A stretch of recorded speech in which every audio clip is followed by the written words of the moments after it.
Hello everyone, I'm RiverFox and welcome to the channel. Now you can keep up to date on everything relating to RiverFox by checking out the Discord and Twitter accounts. The links for those will be in the description down below, along with a link for my second channel, More Fox.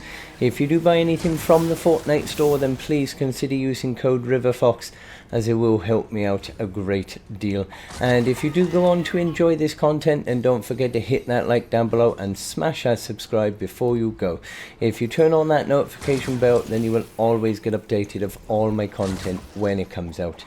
But today we have got a bit of a dual review today, because we did have the Stoneheart Farrah and the Love Bow come out in this new update. Now Stoneheart Farrah you can get from completing the new No Dancing mini questline, which if you do need any assistance on, then do check out the playlist down below.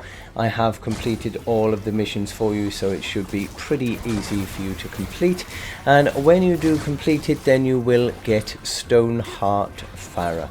Now Stoneheart Farrah is a ninja, although it is one of those heroes that you wouldn't expect it to be a ninja, so you might easily forget what sort of hero they are. But it is nonetheless a ninja. And for the standard perk, now she does come with Cupid's arrow.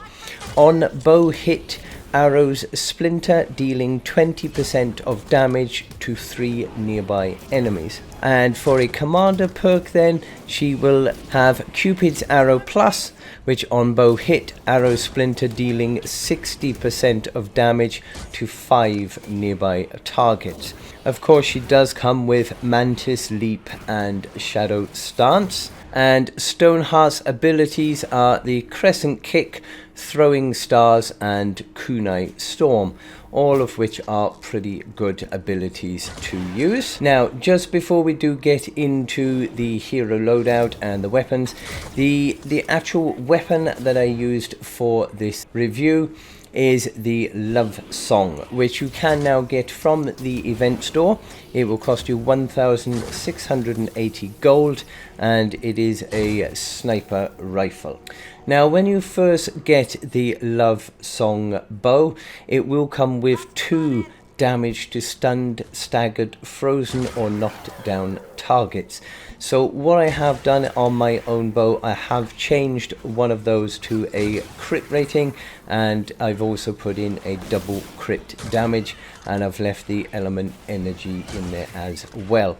Now there are a few different setups that you can use. Now for this one of my own, I did do some testing then in a level 100 mission, because I didn't have, or I don't have, any epic or legendary perks left, so I couldn't fully max out this bow.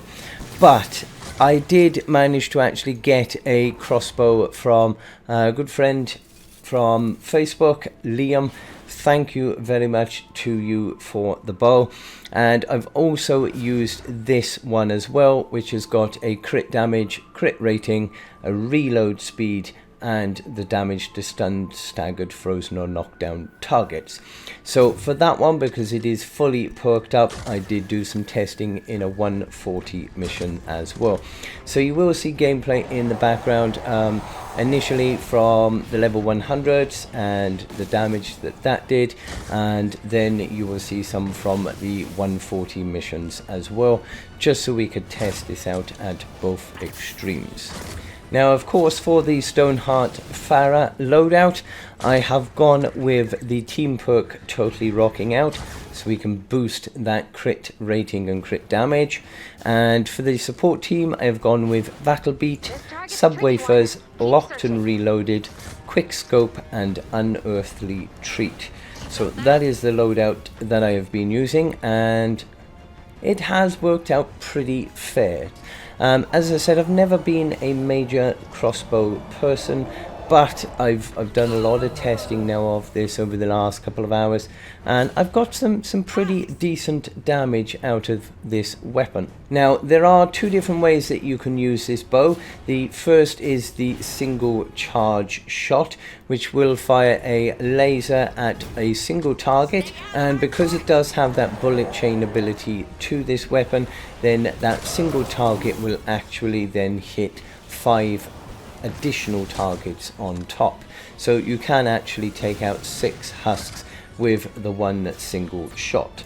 Now, the other way that you can use this weapon is by the long charge. So if you use the aim down sights, and if you hold that fire button in until you see that pulse around the actual bow, and then let go, and that will deal additional damage to surrounding husks as well. So both do work pretty good, but if you want more damage to the single target, then you are better off doing the single charge shot. Now, you will see from the gameplay as well that regardless of using the full 130 love bow with just the blue perks, or using the 130 full maxed out legendary perks, both will do pretty much about the same sort of damage in around the 100 level mark. But once you do get up into the 140 missions, then you are gonna struggle a little bit with, without having it perked up. So you will need to fully perk up that weapon if you want to use it in the 140 missions. As for smashers, it still takes a good few shots to actually take down a smasher with this weapon.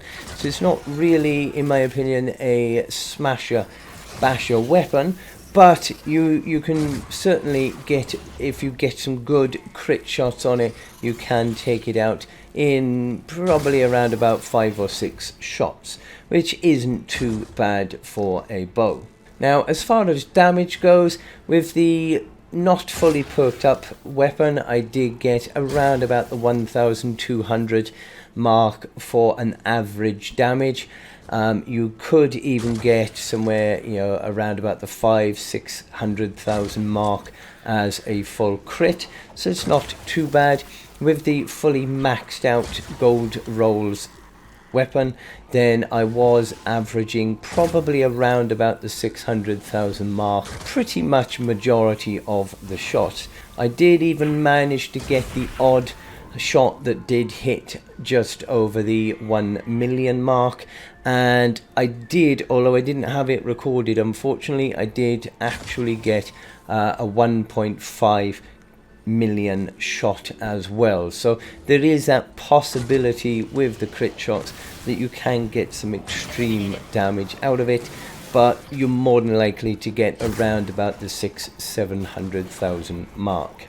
Now, with the Stoneheart Farah's abilities, of course, the Crescent Kick, as we all know, that can deal some decent damage, but the Kunai Storm, that actually can also get crit damage with that as well. So although majority of my testing was for the weapon side of it, the hero is pretty decent in itself. She can do some pretty good damage even with just her own abilities.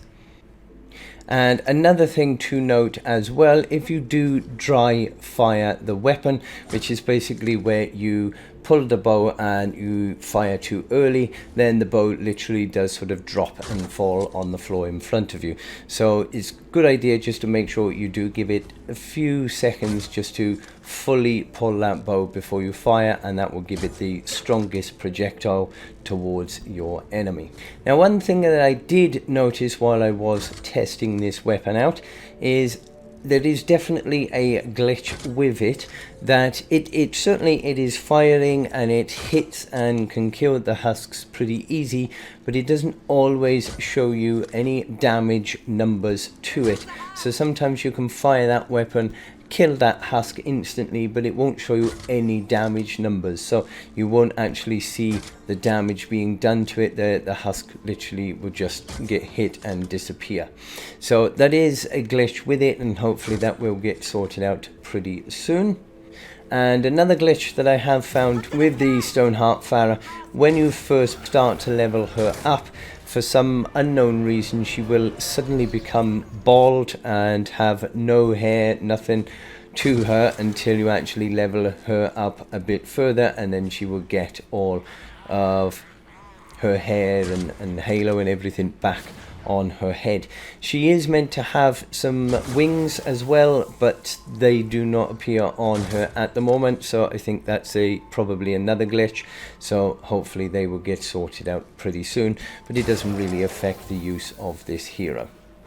Also, I don't know if it is a bug or if it is meant to be that way, but on the perks of the weapon, if you do change the top stun perk, it is a free change, and you can actually change it as many times as you like, free of charge. It won't charge you any re-perk to do so. So I don't know if it's a bug or if it's meant to be like that, but it's a pretty good addition to the weapon as well. So there we are, that is the Stoneheart Farah and the Love Bow, both of which are pretty decent to have, and I would certainly recommend getting them. Even if you don't use them right now, then more than likely over this coming season we will get more different things to go with this hero, so yeah, you'll be able to use these in the future. And I definitely recommend getting both of them. Definitely a cop it for the two. As for the cop it or drop it score, I would probably give this a score of 9, because the damage that you can get from this weapon is pretty damn good in itself. And 2, I do like the looks of the hero and her abilities as well. They're pretty damn good, so I do give them both a score of 9, and I recommend that you do get both of these for your set. But I hope you do find this review useful. If you do, don't forget to drop a like down below, smash and subscribe before you go, and if you turn on that notification bell, then you will always get updated of all my content when it comes out. But until the next time, I hope you have a lovely day and stay safe, my friends.